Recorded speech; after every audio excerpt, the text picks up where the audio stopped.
ध्वनि जब अबीर को धमकी दे रही थी तो उसे अपनी कमर पर कुछ गर्म सा एहसास फील हुआ। ध्वनि ने घबराकर नीचे झुककर देखा तो वो अपनी कमर पर आह! पर वो ये देखकर हैरान रह गई कि जो इंसान अभी अभी उससे बात कर रहा था अब वो गहरी नींद में सो रहा था। इतनी सी देर में कौन सोता है? वो बहुत हैरान थी। उसने धीरे से कहा, अबीर। पर दूसरी तरफ से कोई भी आवाज नहीं आई, जिससे ये क्लियर था कि वो इंसान सच में सो गया था। शायद वो बहुत ज्यादा ही थका हुआ था और कई दिनों बाद ढंग से सोया था। शायद वो कहा शायद वो काउच पर सोने में सच में बहुत अनकंफर्टेबल था। उसे अब बेड पर ही सोने देने रहना चाहिए, पर फिर वो क्या करेगी? रोज तो ऐसा नहीं हो सकता ना। पर वो ये देखकर और भी हैरान रह गई कि नींद में वो खिसकर उसके चेहरे के बिल्कुल पास आ गया है। जब उसके होठ ध्वनि के होठों से टकराने ही वाले थी कि तभी ध्वनि घबराकर पीछे हट गई, पर अभी भी उनके बीच ज्यादा दूरी नहीं थी। अबीर का चेहरा अभी उसके पास ही था। ध्वनि ने उसके चेहरे को ध्यान से देखा। वो सोता हुआ बहुत प्यारा लग रहा था। ध्वनि ने उसके सारे चेहरे को ऑब्जर्व करना शुरू कर दिया। उसकी बंद लंबी लंबी पलकें बहुत सुंदर लग रही थी। उसका खड़ा तीखा नाक, उसके मीडियम हार्ट शिप लिप्स जो हल्के लाल थे, और उसका शहद जैसा रंग उस चांदनी रात में दमक रहा था। वो उसे देखकर अपने होश खो रही थी। ऐसा नहीं था कि उसने हैंडसम लड़कों को नहीं देखा था, पर आज अबीर को अपने इतने पास देखकर उसे वो सब फीके लगने लगे। या फिर इसका कारण उसकी अबीर के लिए उसकी फीलिंग्स थी कि अब अबीर के सिवा उसे कोई और पसंद आता ही नहीं था। वो उसे ध्यान से देखती रही। उसे कभी भी अपनी किस्मत पर यकीन नहीं हुआ कि अबीर जैसे आदमी को वो अपना पति बुला सकती है। चाहे ये रिश्ता असली नहीं था, पर उसके लिए वो रिश्ता बहुत कीमती था। वो अबीर को तब तक देखती रही जब तक अरमान ने उसे नींद में नहीं पुकारा।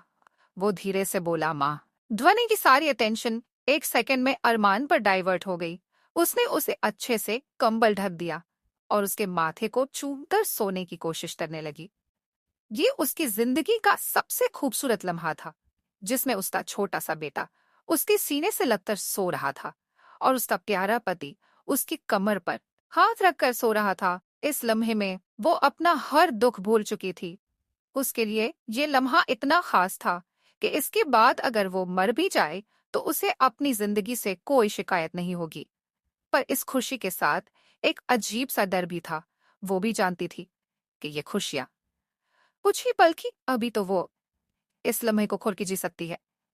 ये सोचकर वो आंखें बंद करके लेटी रही, पर नींद उसकी आंखों से कोसों दूर थी। अबीर के इतने पास होकर वो कैसे सोने की हिम्मत कर सकती है? वो इस सोच में डूबी हुई थी। पर उसे नहीं पता था कि कब उसकी बगल में लेटा हुआ शख्स, जिसे वो सोया हुआ सोच रही थी, उसे देखकर बहुत प्यार। अबीन अपने यूजुअल टाइम के हिसाब से 6 बजे उठ गया। उसने आंखें खोलते ही अपने पास में लेटी ध्वनि की तरफ देखा, जो नींद में बिल्कुल उसके पास आ गई थी और उसकी सांसें अबीर की सांसों में घुल रही थी। उसके सीने पर लेटे उस छोटे से इंसान को भी देखा, जो सोते हुए एक छोटा प्यारा खरगोश लग रहा था। उसने अपना हाथ बढ़ाकर ध्वनि के बालों को उसके चेहरे से हटाया और प्यार से उसका माथा चूमकर धीरे से कहा, गुड मॉर्निंग वाईफाई।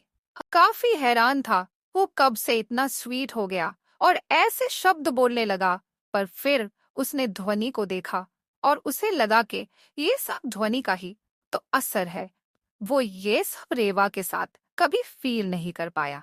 उसे कभी लगता ही नहीं था, रेवा के आने से पहले और ना रेवा के जाने के बाद, कि वो कभी किसी के लिए ऐसा फील करेगा।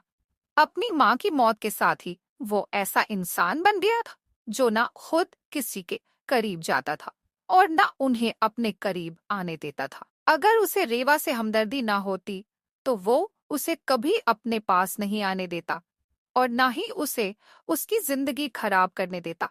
पर फिर उसकी नजर अरमान पर गई और उसने सोचा कि अगर रेवा उसकी जिंदगी में ना आई होती तो ना उसे ध्वनि मिलती और ना अरमान, और वो वही एक ह्यूमन मशीन होता।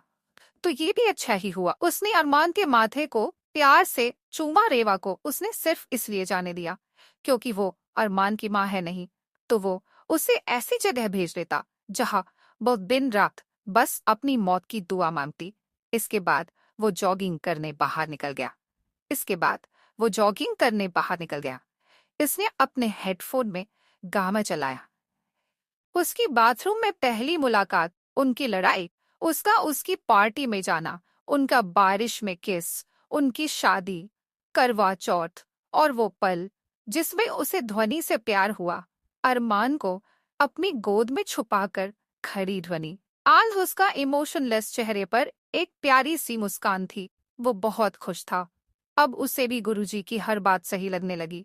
उनका मिलना तय था। हर इंसान और परेशानी उनकी जिंदगी में उन्हें मिलाने ही आएगी। एग्जाम्पल उसके सामने है। रेवा, अरमान, आरोही और अब बुआ, जिससे उसे आज डील करना था, वो उन्हें। वो जॉगिंग खत्म करके घर की ओर बढ़ा। लिविंग रूम में उसने ध्वनि को देखा, जो एक ग्रीन और ब्लैक कलर की सरी पहने दादी और अरमान के साथ पूजा कर रही थी। अरमान भी अपने छोटे छोटे हाथ जोड़कर खड़ा था और उसने रेड कलर का कुर्ता और पजामा पहन रखा था और वो बहुत क्यूट लग रहा था। ये पक्का ध्वनि ने सिला था। उसके लिए नहीं तो ऐसे कपड़े तो वो मरते दम तक न पहने पर। ध्वनि तो चाहे उसे बोरी पहना दे, वो खुशी खुशी पहन लगा। वो दरवाजे के सहारे लीन करके खड़ा हो गया और अपने प्यारे परिवार को देख रहा था। उसे लगा के अब उसकी खाली जिंदगी पूरी हो चुकी है। वो आज बहुत खुश था और ये सब ध्वनि की वजह से था।